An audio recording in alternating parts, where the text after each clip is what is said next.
Okay, so, you know, your girl deleted the intro clip.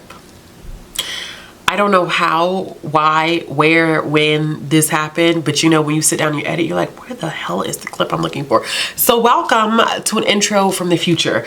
This is a reading vlog that is also the patron pick for the month.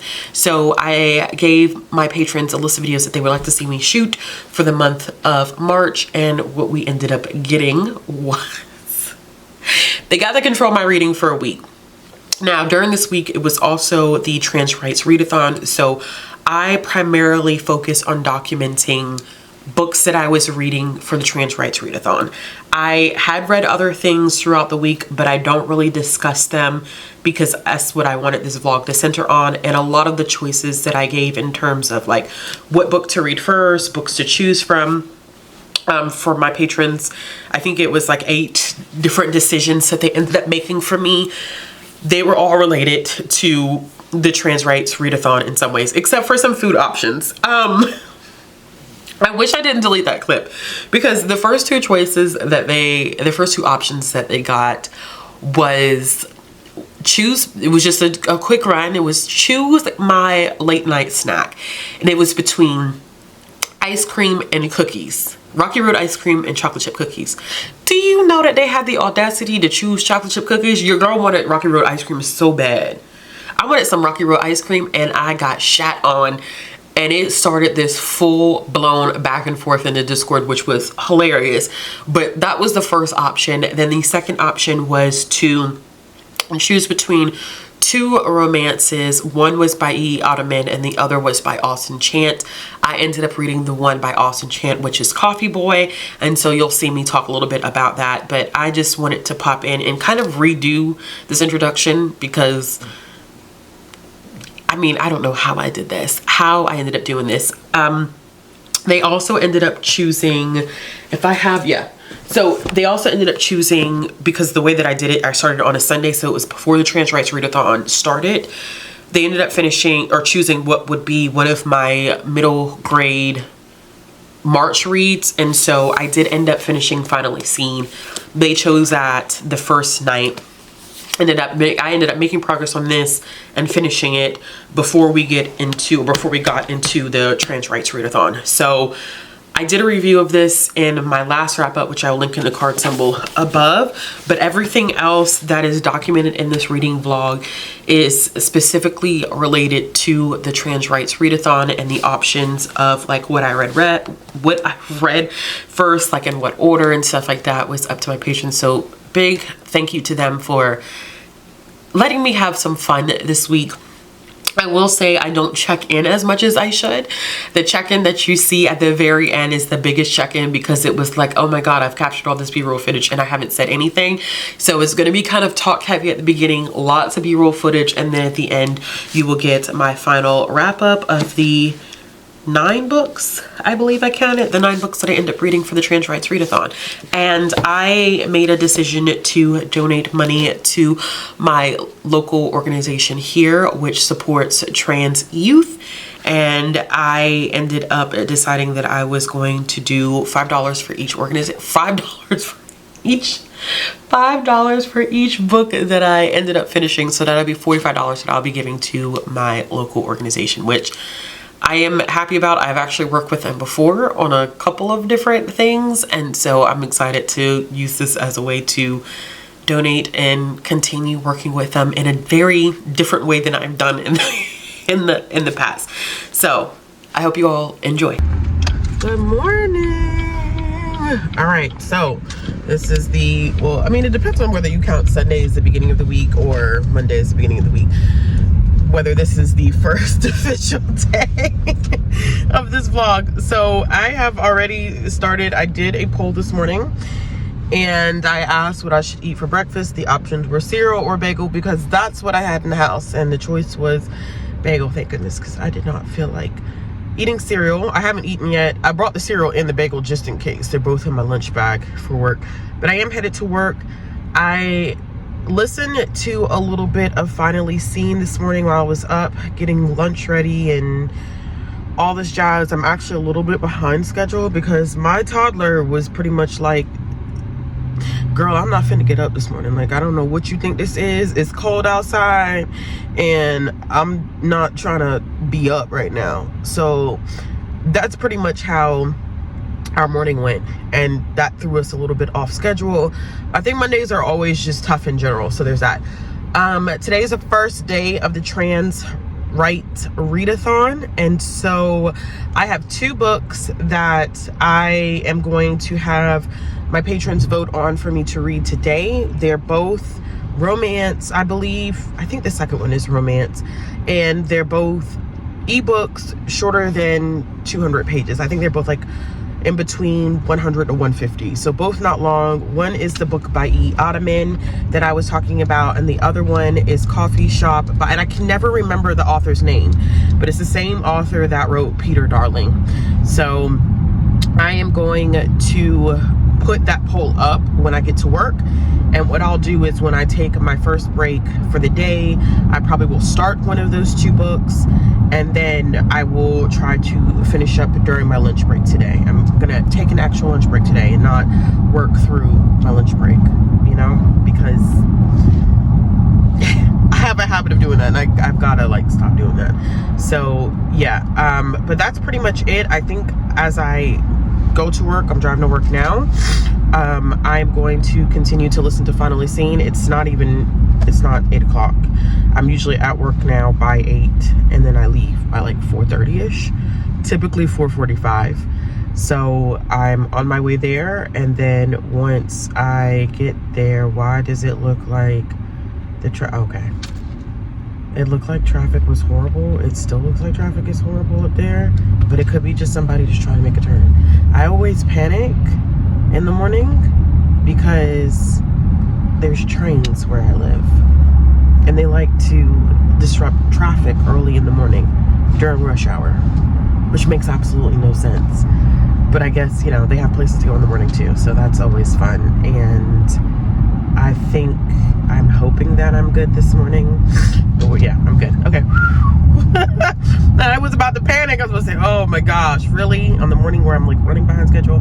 Okay, that's it. Still listening, like I said, to Finally Seen. Great book. Really enjoying it. It's Kelly Yang. I'm not surprised that I'm enjoying it. So at the same time that my patrons are controlling my reading and I'm participating in the Trans Right Readathon, I still am participating in Middle Grade March. So there's that, all wrapped up into one, and we'll just see how this is all gonna go.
I didn't do a check-in last night. I really haven't made much progress on anything because it's been a busy week, and it's Tuesday, and tomorrow's halfway through the week already, and I'm surprised that it's just been this quick of a thing. So anyway, I am about 60 pages into Coffee Boy by Austin Chan, and I'm really enjoying it. It's so good. I am really enjoying Coffee Boy. I definitely now want to check out some more of Austin Chan's other works because I feel like they've just done an excellent job just with the writing and this blending of not only addressing important issues relating to the trans community, but also just adding like humor and just really cute moments between these two guys who are like complete opposites in a lot of ways, but also very similar in a lot of ways. And I don't want to give too much away about the book because I don't want to spoil anything, but I don't even think I've even given a premise of this one.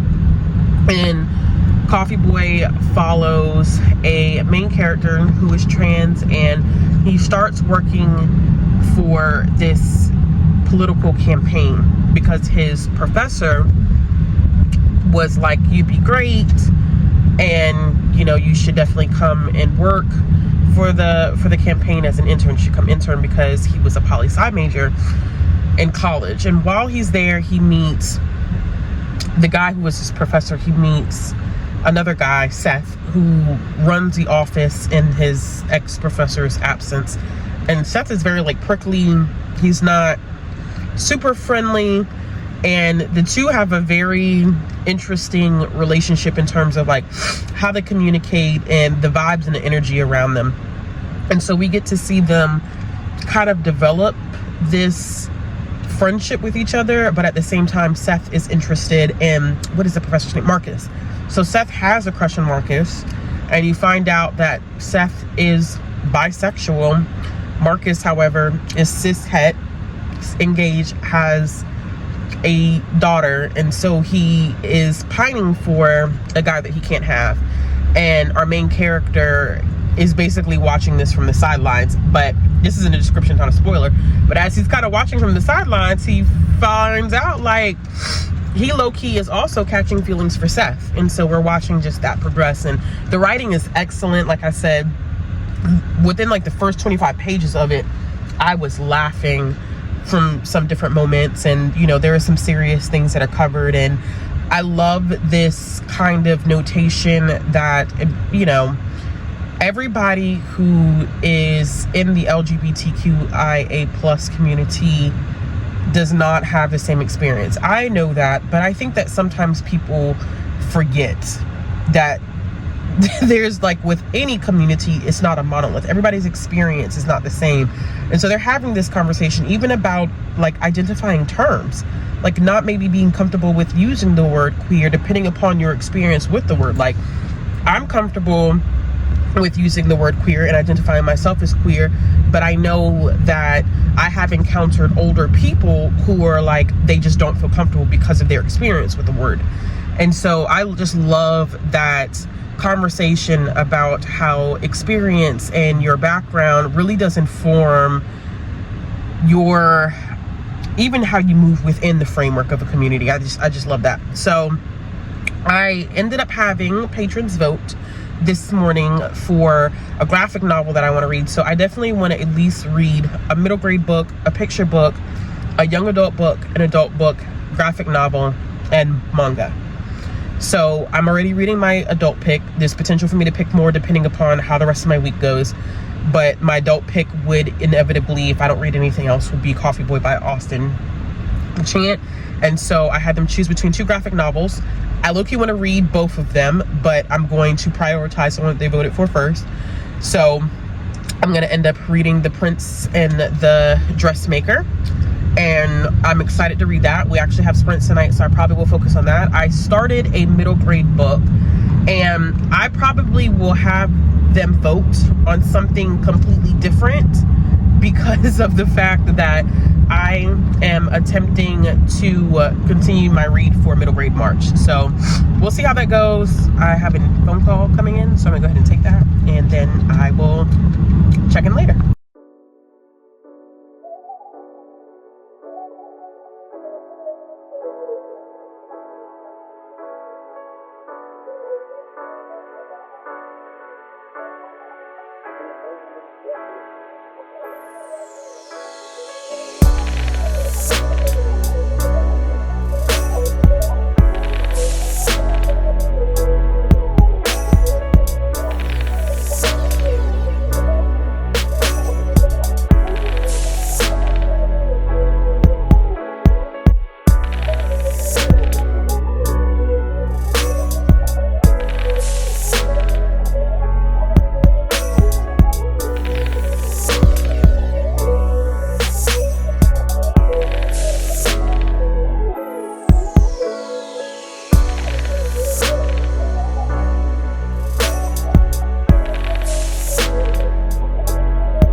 Hey y'all, so it is the third day of the trans rights readathon, and I have an update for you.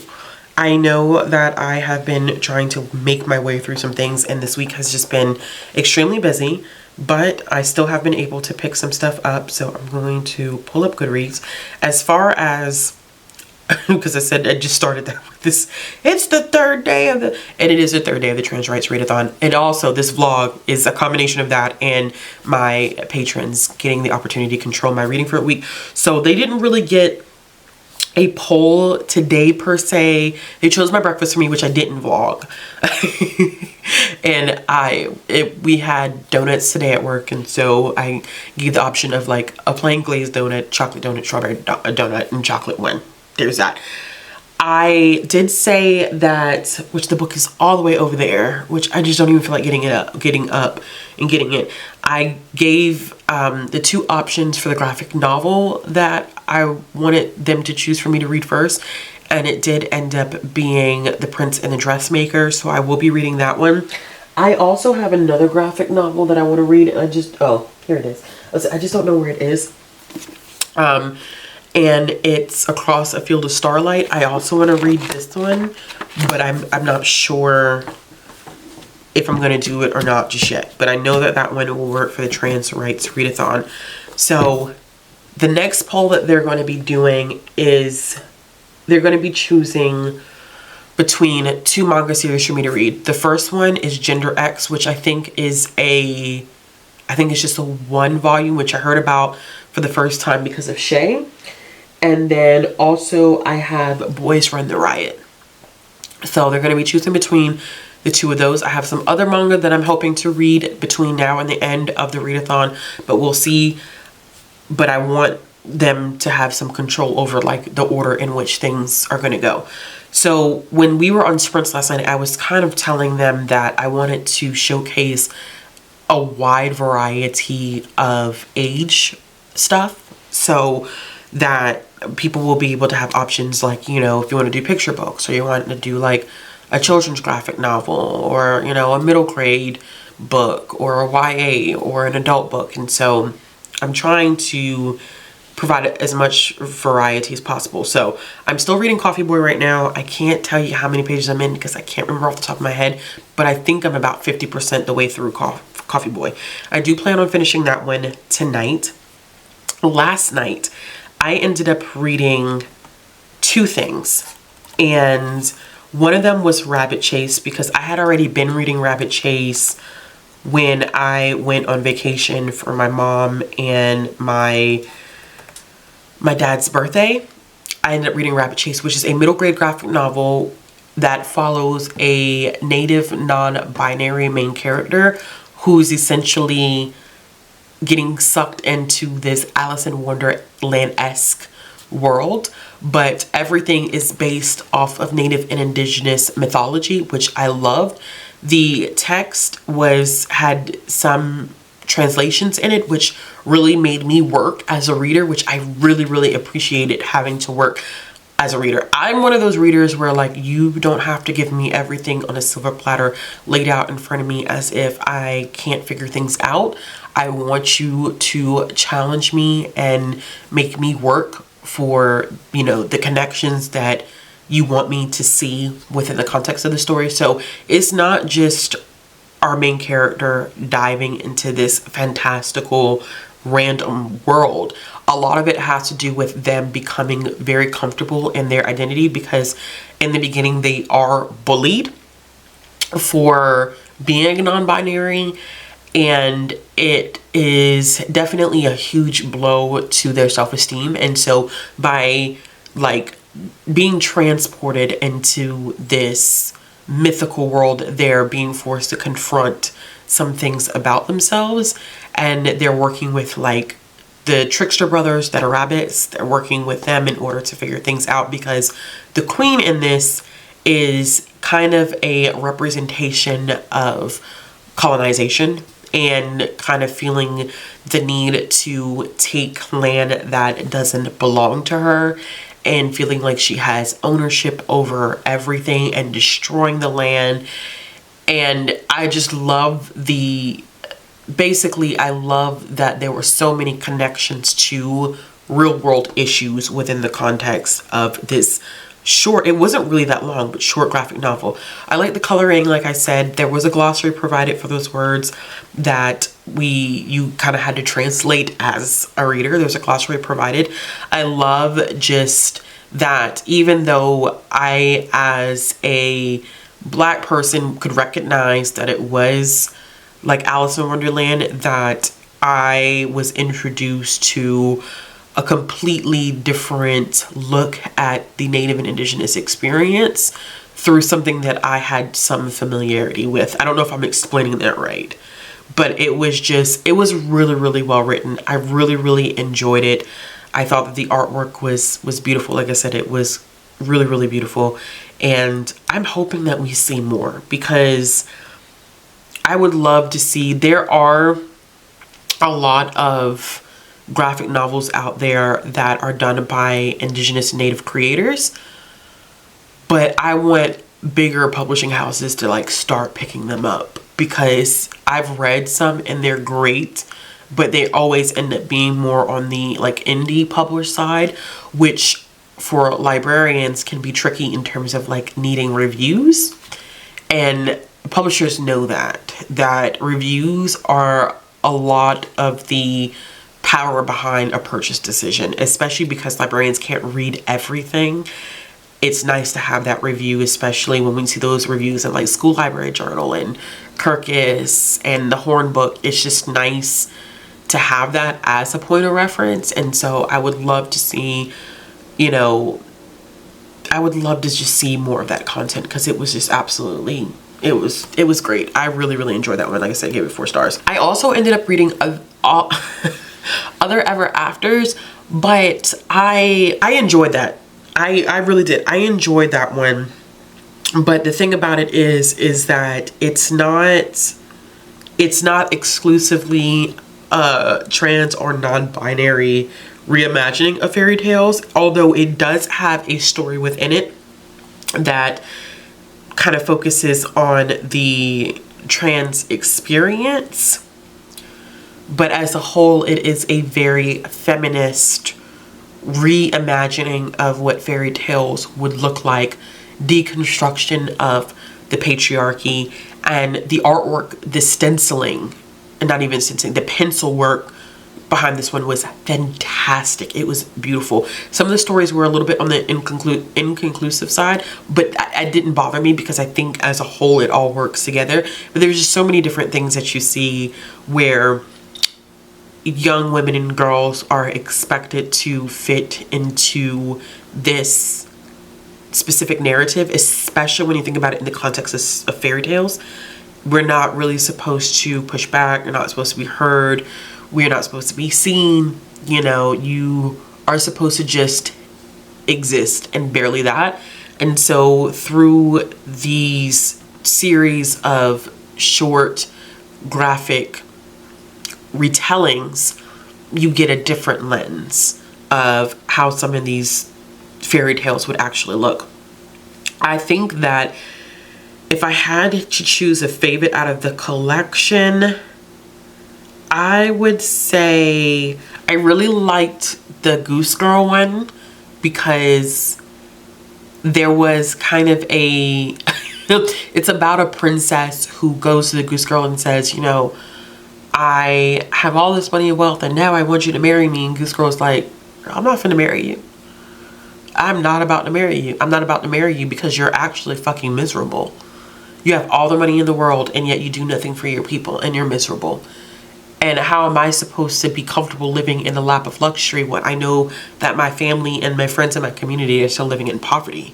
Like, I don't know. That one was really good. And then there was one that I can't remember what it was called, but it was about these mishaps. So whenever someone has mishaps, it's this kind of like goat elf-like creature that is behind it, and it's like a kind of like a mischievous god or goddess. And the main character in that one was betrothed, and she went to this mythical being and was like, hey, I don't want to get married anymore, so I need a mishap to happen. And she was like, I don't want to get married because my husband never looks at me. Like literally, or my betrothed, he never looks at me. And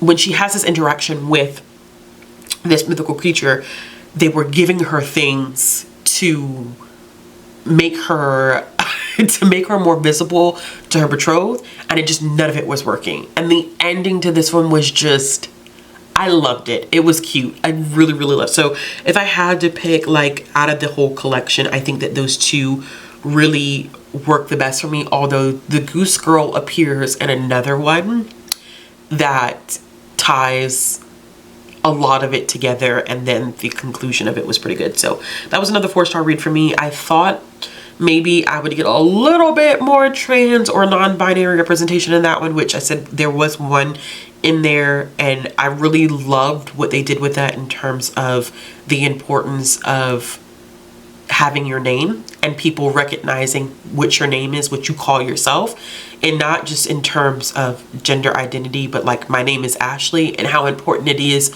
for people to call me Ashley. Like that theme of it, and really burning and getting rid of the old and valuing and appreciating the new. And there was kind of this very interesting allegory in there or metaphor, where the main character had this entity that would follow them, that would continuously kind of, I don't want to say eat away at them, but was saying just so much negative things in their ear and addressing them by their old name, basically essentially dead naming them. And it was literally like burning their ears. It was just burning their ears because it was just so painful to hear it. And I just thought that the metaphor for how painful it could be for a person to hear their dead name, and how mentally harmful that could be. And so I really like that, but I wish it was just a little bit more in there. But overall, the collection was really, really good. And the artwork was, like I said, was beautiful. So I ended up giving that one 4 stars. So those were the two things I read yesterday. Today, I started reading Niveau, which y'all are probably like, girl, sis, like, why did it take you so long to read Niveau? Hold on, one sec. So I ended up reading The Empress of Salt and Fortune. 5 stars. I don't even have the words to really describe The Empress of Salt and Fortune by Niveau. I'm pissed at myself because it took me so long to read this book. It took me forever to pick up The Empress of Salt and Fortune, and I decided I was going to read it today, and I loved it. I loved it. The writing is so beautiful. This whole idea of storytelling and oppression, especially when it comes to women, because we are following a cleric whose name is, what is their name? I'm horrible, y'all. I'm so horrible at remembering. It's Chi. I'm like, why can't I remember that? So we're following a cleric by the name of Chi, and they're responsible for capturing stories. And it's really an honor to the history and legacy of oral storytelling. And I love the art and the history behind oral storytelling. So the fact that this kind of honors that tradition just, first of all, blew my mind away to begin with, because I had no idea what the story was about. Went in without knowing anything. And we follow Chi, and Chi is headed to, it's not the Empress's town, but like the main city. I don't know why. I'm sure it was because I'm tired. But end up stopping in this area where they meet another person by the name of Rabbit.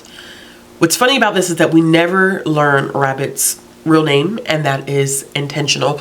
And so Rabbit begins telling Chi these stories, these bits and pieces about the relationship that she had with the Empress. And specifically, this is the Empress of Salt and Fortune.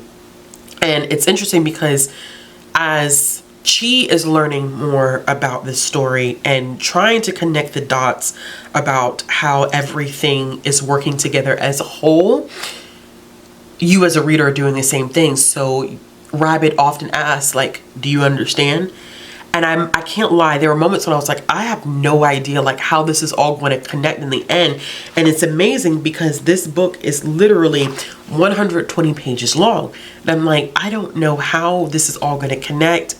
What is this relationship between Rabbit and the Empress that is important to Chi? And as Rabbit begins to tell the story about the Empress, you learn so much about how society does not value women, especially in the Empress, how easily she is discarded and thrown aside. But there's a quote in here that I just will never forget about an angry mother raises a daughter who can fight wolves. And when I tell you that line, it means a heck of a lot when you figure out this whole entire story and how the connections that happen. It's interesting. I love that we got some really great details about the complexity behind Rabbit and the Empress's relationship, because it's clear that she loves Empress. And the Empress loves her, but their relationship is complicated because of wealth, because of social status. And so it can't always be what they want it to be, because they just, and the Empress acknowledges that. She does end up acknowledging like it's never going to be a perfect relationship, because it can't be. I have not read a fantasy that's this short and had such extensive world building. I was mind blown, because I was like, yo, like, it could have kept going and I would have been fine with that. I'm like, oh man, like I'm eating this book up. It was just absolutely amazing. Y'all, I see why people love this so much. I understand why people love Empress Assault and Fortune, which I then was like, oh, well, screw this. I'm gonna start reading. I'm gonna read the rest of this series. I'm gonna try to read the rest of the series. It's the Singing Hill cycle. Book 4 doesn't come out until September of this year. But now in my little head, I'm like, I need to read book 2 and 3. So I actually am. And this works for the trans rights readathon as well. I'm like, well, I'm just going to continue reading. So I am going to, or I already started reading When the Tiger Came Down the Mountain, which there is some romance kind of going on here. And it's beautiful. It's unexpectedly beautiful. So I am currently reading that one for the Trans Rights Readathon. So that is pretty much my update for right now. I'm going to try to make it through. Like I said, I do want to finish Coffee Boy this evening, as well as The Prince and the Dressmaker, because those were the 2 picks that my patrons decided to go with. I'm going to put that poll up and see whether for the manga selection, whether I'm going to be reading Boys Run the Riot or Gender X. We shall see. This is going to be interesting, because when I do my wrap up on Sunday,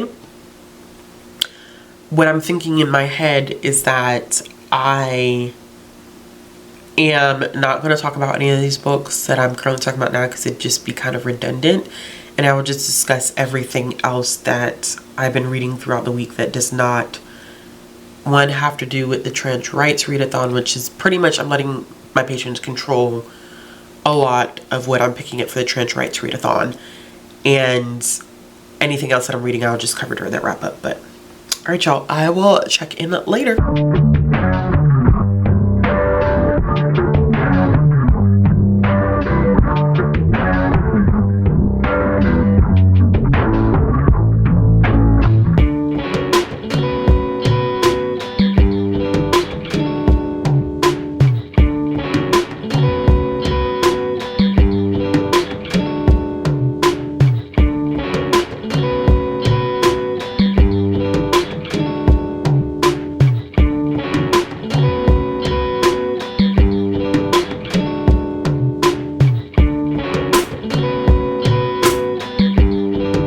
know what's so amazing about vlogs? That you go through and you realize like how much you just have not even said anything on camera. Like I just realized like how many check-ins like I haven't done and how much B-roll footage is actually in this vlog. It's fantastic. It's amazing. This has been a pretty busy week for me, and we did a 24-hour readathon with my patrons. So this was a lot. I did read a lot for the Trans Rights readathon. I just haven't updated y'all on pretty much anything, really anything. I think at this point I should have updated you on 3 things that I've read, and then since then I have read more. I am also in the process of cooking and trying to update y'all at the same time, which is pretty like not smart of me, because at the end of the day I'm gonna have to get up and go check on the food, but such is life. Okay, so I ended up finishing, I know the last time that I sat down and I did a check-in, I ended up finishing Coffee Boy by Austin Chan, which was fantastic, amazing. I cannot believe that this was my first time reading Austin Chan. I had heard of Austin Chan because of the Peter Pan retelling, but I just never read anything by them, and I'm so disappointed that I hadn't read anything by them. So Coffee Boy was amazing. I've talked about it a lot, so I'm not going to talk about it here again. I ended up giving that 4 out of 5 stars. The next one that I ended up reading that I didn't check in about, that I don't even think I really mentioned that I had been reading, was Obi is Man Enough. And this is a middle grade book. As I said in one of my check-ins, I wanted to make sure I was showcasing a variety of things, whether, you know, that was adult materials, middle grade, children's, YA, and then also in genre. And so I decided to pick up Obi is Man Enough because I've been meaning to read Obi is Man Enough for an extremely long time. And I had it checked out from the library at one point, but I just never got the chance to get to it, and I just went ahead and returned it because someone else was waiting for it. But I will say the content warnings for this one are misgendering, bullying, use of the F word as a slur, mentioning of racism, death of a loved one, dead naming, homophobia, ableism, bullying from students and an adult, physical assault on the main character at school. So this book overall was just not an easy read, and that's coming from a cisgender woman. Take that as you will, because how I feel about seeing some of this stuff is not going to compare to someone who is trans and is reading this through their lived experience and through that lens. It follows a young boy by the name of Obi. So just a heads up, this is not a coming out story. What we're seeing here is we're following Obi as he gets into competitive swimming on a different team. So prior to this book, he had been, and we get a little glimpse of this, he had been on a previous team for his school, and his coach is trash, filth, absolute filth. And so Obi is pretty much kicked off the team because he's trans and is forced to join another team. And we follow his experience dealing with some external challenges. One thing that I do appreciate is that it's external. So there is no coming out here. There is no Obi kind of reckoning with whether he's trans or not. And it's Obi is confident in who he is. He knows that he is a man. The things that he's dealing with is other people not really accepting the fact that he is man enough as he is. He is a man. And that's what we're kind of dealing with in terms of like the external conflict there. So I think some of the things that I really, really loved about this is that it was difficult, but I did appreciate that we got moments and pockets of joy for Obi, because I think that reading about these experiences, it wasn't done from a trauma porn type of lens where it was trauma for the sake of trauma. It's very realistic of what some trans kids have to deal with on a daily basis. And while it's hard to read, it makes one more aware of the experiences of others. And I like that it was this balance between this trauma that we were seeing Obi kind of deal with and go through, especially with the bullying, the transphobia coming from not only students, but also adults. And then the actual physical assault that happens to him. And it's interesting commentary too on gender sports and how that impacts trans individuals. I also like that there was some discussion about the intersection of Obi not only being trans, but also being half Asian and half white, and how that kind of had some play into his experience coming out to his grandparents, and not really having, there's no direct translation for transgender in Korean. And so trying to kind of say that or come out to his grandmother, his harmony, was tricky. I also like that this book was a I love middle grade books that do this and do it in a very like realistic, fun, and heartwarming way, where Obi is having like his first romantic feelings for someone, and he's nervous just as any young boy would be, trying to get the pretty girl and, you know, wanting her to pay attention to him and just dealing with that, but then also having to realize that at some point, like, he has to tell her, like, I'm trans, and that kind of fear and nervousness that comes with, you know, well, what is she going to think when she finds out? I really enjoyed this book, y'all. It was done very, very well. I think the author, Schuler Baylor, has competed as an NCAA Division I swimmer, and so I feel like they drew a lot on their experience having to swim and be a trans man and swimming in this division and being the first to do it. And so a lot of the experiences that Obi had in swimming and dealing with the issues that come from other teams, as well as coaches and officials and stuff like that, like, it's very realistic to what our author had gone through. But overall, this was like, it's a difficult book to read, but it was well worth the read. Now I have to get up and leave because I have to go check on the food. Burnt my beef a little bit. It sucks. It's fine though. I know better than to do what I did. Anyway, okay, so like I said, I ended up giving that one 4 out of 5 stars. After that, I ended up allowing my patrons to choose 2 things. So this was the last 2 things that they kind of chose, because this week just got kind of hectic, which every time I think my week is not going to be hectic, it does end up being hectic. I should know better. So I asked them to choose between, like, which manga should I end up reading first. And so they had Boys Run the Riot as an options by Kito Gaku, and then Gender or X-Gender by Asuka Miyazaki. So these 2 options to choose from reading first, and I ended up having to read Boys Run the Riot first, which was, I was not mad at that. And then the other option was to choose the number of the number of volumes of manga that I should read for the readathon. And I ended up giving options. I think it was 2, 3, or 4, and 3 ended up winning. And I started a 3rd volume, but I did not finish it. It wasn't a DNF. It was a, I'm gonna come back to this one later, because I was not really connecting with it the way that I wanted to connect with it, in terms of really absorbing the information.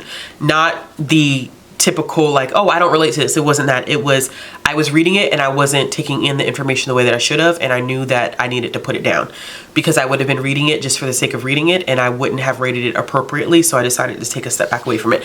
I still want to read it, but I did not get to my 2 volumes, but I did my 3 volumes, but I did end up reading these 2 volumes. So Boys Run the Riot is one that I had been meaning to read for a long time. I'd heard so many great things about it. It's about a young trans boy who knows that he's transgender, but hasn't come out to anyone yet, and he's really, really struggling. So then he ends up meeting this guy who is in his class, and his name is Jin. I was about to say, who's Jin? It's Rio and Jin. And Jen is your stereotypical, I got held back, I cut class, I don't care, school is not for everybody, I'm breaking that norm that everyone seems to think that education is the most valuable thing in the world. And Jen is really into fashion. Rio is very into fashion as well, because they're not out yet as trans. And so using clothes is a way for them to express themselves. And Jen just likes clothes just as much as Rio does. And so the 2 pair up, and they're designing this like line of clothes. Now, I saw a review, which this really, really made sense, that for marketing purposes, when you go into this, you think that this is simply a story about Rio coming out as trans, or trying to figure out how he wants to come out to people and like that experience, kind of like that step-by-step experience, but it's more than that.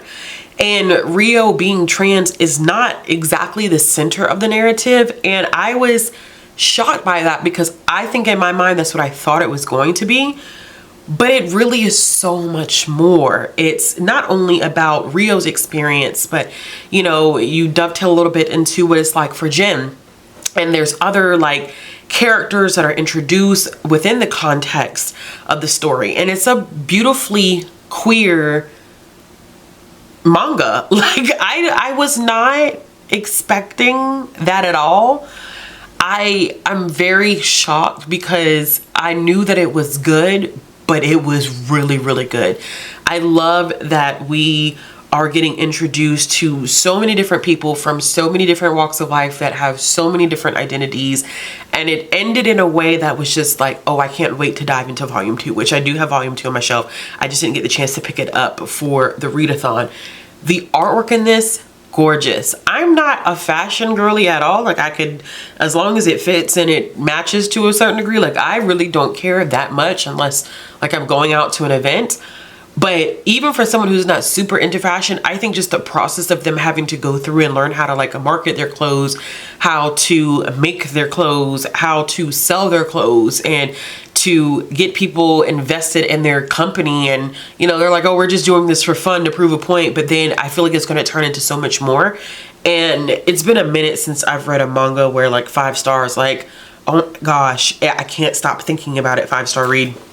This was absolutely brilliant. I loved it, and I cannot wait to pick up the next volume. And of course, the other manga that I ended up reading was X Gender.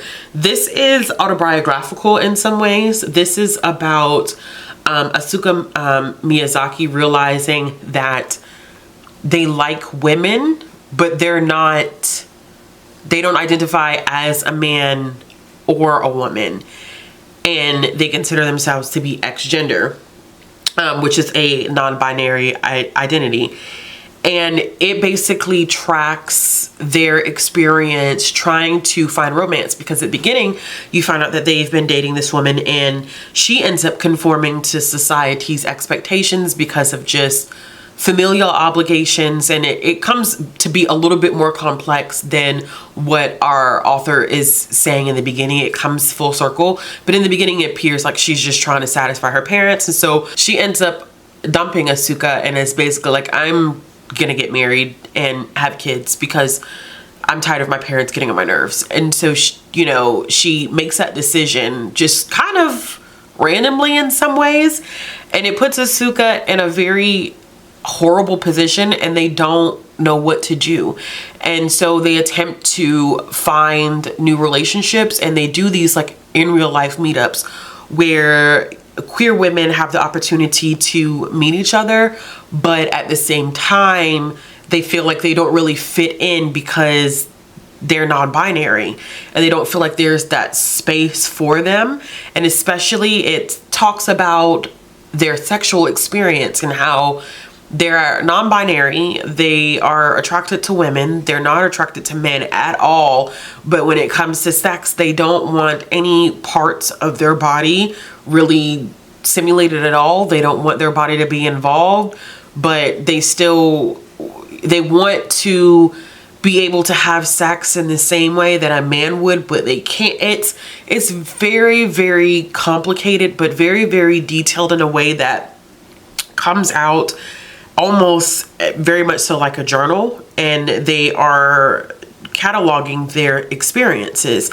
This also has a lot of information about the LGBTQI plus community, and it ties it back to the LGBT community specifically in Japan. So you see a lot of characters with a plethora of identities. I know that when Shay read this, she was saying that this was one of the first times that she had seen pansexual representation in a manga. This is the first time that I've seen pansexual representation in a manga, and I really did appreciate that as well. I enjoyed it. It's very detailed. I don't want to say there's a lot of text, but it's very detailed about their experience, and it's a lot darker than what I think the cover gives off. So when I went into this, it wasn't that I was necessarily expecting something that was like light and fluffy, but I think that this was a lot darker than I anticipated because they struggled with a lot, and rightfully so. When you are not an identity that is necessarily well recognized or well accounted for, and I mean that in the way of the meetups, for example, when they were in real life meetups with women, it was hard for them to really fit into that in real life meetup because they don't identify as a woman. They're attracted to women, but they don't identify as a woman. And so it makes points of conversation, even with everybody in the room being queer, you feel like a minority because people don't necessarily identify the same as you. And so even all of us being sitting under the same umbrella, it's these expectations that people would have of them because they may present one way that is not realistic to their actual lived experience. So it was a lot darker in that sense of them not feeling like they fit in anywhere, and being in queer spaces and being in queer spaces and feel like I don't fit in, which is, I can't imagine how difficult that must be to be in a queer space where you would think like, oh, this is a queer space, like people will get where I'm coming from, and only to figure out that like actually people don't get where I'm coming from. And so I really appreciated the complexity of that, because I think some people forget that just because you have people who are housed under one umbrella does not necessarily mean that everyone feels like they fit in with each other. I know that there's a lot of ways that people kind of feel left out, even if society likes to group us all into one single category and make us all a monolith, where in this case, Asuka proves that we're you know, we can all identify as queer, but we're not all a monolith when it's all said and done. So I did enjoy this one. I gave it 4 out of 5 stars. I think volume 2 should be coming out soon, or it's already out, and I definitely will be picking it up. I had some, let's put it this way, I had some really great reads for the Trans Rights Readathon. Okay, like 4 stars for me are always like, oh, this was a good read, you know, I liked it and I appreciate everything that was done. But for me to walk out of this readathon and have 2 5 stars is something else, because I don't give 5 stars out very often. So, you know, that means in a week I pulled 2 5-star reads, which is always great in my opinion. So the next 5-star read I had was The Prince and the Dressmaker. This made me cry. Okay, first of all, I don't give out 5 stars very often. 2, I don't cry very often in books, and The Prince and the Dressmaker made me bawl. But I should not have been surprised, because during this same week I read Jen's other book, Stargazing, which is a middle grade graphic novel, and that was like, oh my gosh, it wasn't a 5-star, but it was still kind of like my little heart was kind of like, oh, this is sad. This is really, really sad. But The Prince and a Dressmaker literally is about a prince and a dressmaker. So she's a dressmaker.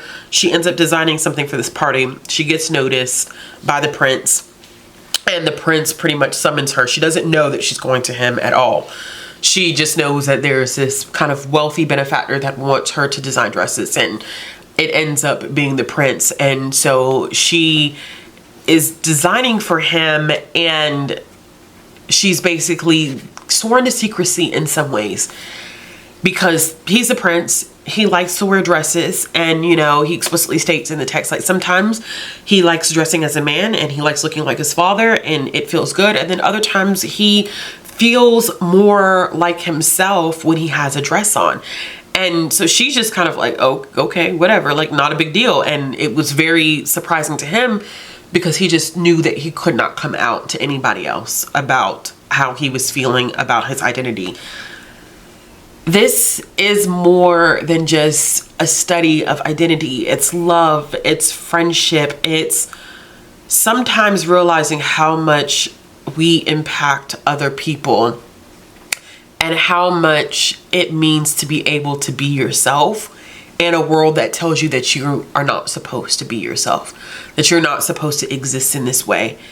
And I think seeing the support systems in this was probably what got to me the most, because I don't know, because it's not my lived experience. I couldn't imagine how hard he was feeling, or how difficult it was to want to just be this person who could enjoy dresses and, you know, putting on a wig and wearing makeup and being like, this is just how I feel today. This is what I want to be today. And not being able to do that because society has told you have to be a prince, and a prince can't wear dresses. You can't wear makeup. And seeing everything come full circle, seeing this relationship develop between the two of them was not expected. The way that they care for each other, they love each other. It was beautiful. There was a moment that she ends up sharing with his father at the end that just made me break down completely. It was a specific, it was literally it's 2 or 3 panels, because the way that the conversation happened, and it was like a light bulb kind of went off in her head, and I was just like, it was so beautiful, y'all. I understand why people are like, I love The Prince and the Dressmaker, and I've had this on my shelf for forever, and I had not read it. And shout out to my patrons for picking this one, because it was amazing. I loved this. I really did. I loved it. I like held on to the book like this. Literally, I finished reading it and I held on to the book just like that, because I was like, this book is the power of a graphic novel. Like, graphic novels are here to stay, bitches. Like, it just, oh, and then after that, actually, I'm gonna go check on the food first, and then I'll come back. Okay, y'all, so the last thing that I ended up reading was 3 picture books, which I'm glad that. Read a manga, graphic novel, middle grade book, adult romance, adult fantasy. So we did great. The only area that I didn't hit was YA, which is, it's okay. So I ended up reading 3 picture books, like I said. Calvin, this is written by J.R. and Vanessa Ford, and it's illustrated by Kayla Herron. This is a picture book about a young boy by the name of Calvin who knows that he's trans, and so before school starts again, he wants to come out to his parents and the rest of his family, and he is really nervous about going to school, wondering if people are going to accept him and whether people are going to use his correct name. And it's just a beautiful picture book in terms of the art style. It's really about showing empathy and what it makes, or what it means to make someone feel safe and accepted for who they are. And I really enjoyed it. This is one that I had read before, so this was technically a reread for me, but I really enjoyed the artwork in this one. And then the next one that I ended up reading was What Are Your Words? This is a book about pronouns. This one focuses on a young kid by the name of Ari, and I'm sorry, the author on this one is Catherine Locke, and the illustrator is Anne Pashier. This is about a young kid by the name of Ari, and Ari's uncle is coming to visit, and they want to meet all of Ari's neighbors, and Ari is not sure what words are going to be appropriate for Ari. And as Ari and their uncle are meeting everyone in the neighborhood, Ari gets to see all of the neighbors in the area and their words and their pronouns, and find out which work for them. And I really enjoyed this one. This was my first time reading this one, and I couldn't be happier to have read it. This is a good example of a picture book that focuses on gender inclusivity. And I just, honestly, y'all, loosening up here. I like that books like these exist, because as a parent and as a librarian, I just think it's amazing that we're seeing more books like this. From a parent's angle, I don't know what pronouns are going to be best for my child. I don't know what identity my child is going to end up using. Yes, I use she, her right now, but that's just me conforming to what society has taught me to do, which I'm calling her a girl. I identify her as a girl, but it may come to a point where those may not be the appropriate pronouns for my child. And so not only does it educate me as a parent, but I also feel like it educates my child on people that she may come into contact with, you know, while she's in school or later on in life, where it's not this big thing that she meets someone and they say, you know, my pronouns are they, them. She'd be like, oh, okay, cool. Respect. Like, that's it. It should be that simple. And I think just with trans kids dealing with so much right now, I just think that it's important for us to continue to raise a generation that is compassionate and empathetic and willing to respect someone's identity. And that's what I teach in my household. And so as a parent, I'm happy this exists. And as a librarian, I'm happy this exists because I know that I come into contact with kids who may not be sure of their pronouns or may have pronouns that people don't, which is so weird to me, that people don't agree with. But it's, try not to get frustrated about it. But I'm happy that these resources exist. I think I just get scared sometimes that these resources that kids need, not only for themselves in terms of learning more about themselves, but learning about others, are being snatched off of shelves. And I don't mean to throw this and put this into like a book banning tirade, but it's, books like these matter. They save lives and they create a more empathetic and accepting society. And I don't understand how people don't get that. Anyway, the last one that I ended up reading, by the way, I'm giving all these 4 stars. The last one that I ended up reading was Born Ready, The True Story of a Boy Named Penelope. This was also another reread for me. And this is written by Jodi Patterson and illustrated by Charnel Pickney Barlow.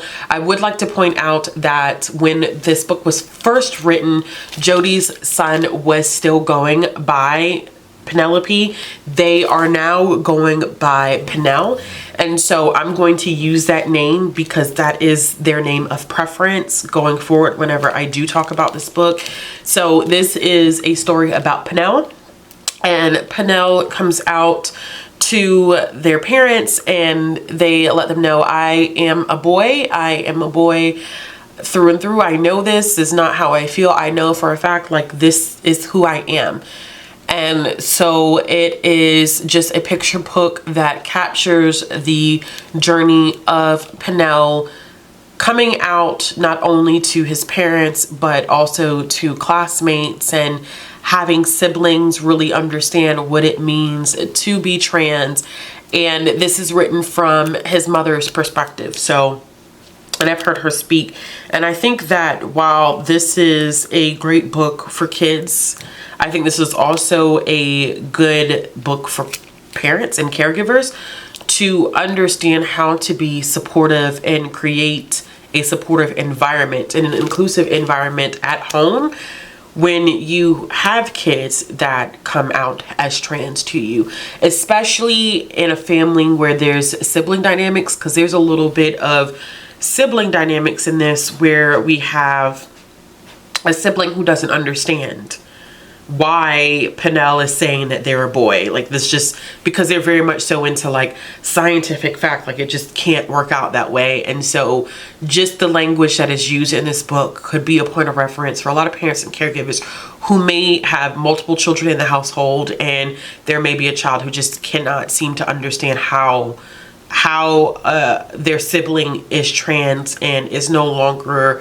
who they thought that their sibling was. But like I said, this was my second time reading it, and I love the artwork in this one. I didn't read the artwork in this one. I was too busy running my mouth, but I really did like the artwork in this as well. I enjoy hearing Jodi speak. She does a lot of, like, I don't want to say touring, because touring is not the right word, but she does a lot of activism and speaking engagements is the word I was looking for. But this also had some really, really great artwork in it, and I love that. All right, y'all. So let's see, I ended up reading 1, 2, 3, 4, 5, 6, 7, 8, 9 things for the readathon, and a lot of it was controlled by my patrons. So thank you so much to y'all for being willing to control my reading for a little while. I appreciate you. Thank you for, you know, y'all made some great choices. I will say that y'all made some great choices, but I hope you all enjoyed this. If you participated in the trans rights readathon, let me know in the comment box below and let me know what you read. As always, if you like this video, give it a thumbs up. If you want to see more content from me, hit the subscribe button, hit the bell for notifications. If you're looking for ways to follow me on social media, support this channel via Patreon, all the links will be down in the description box below, and I'll be back with another video soon. Bye.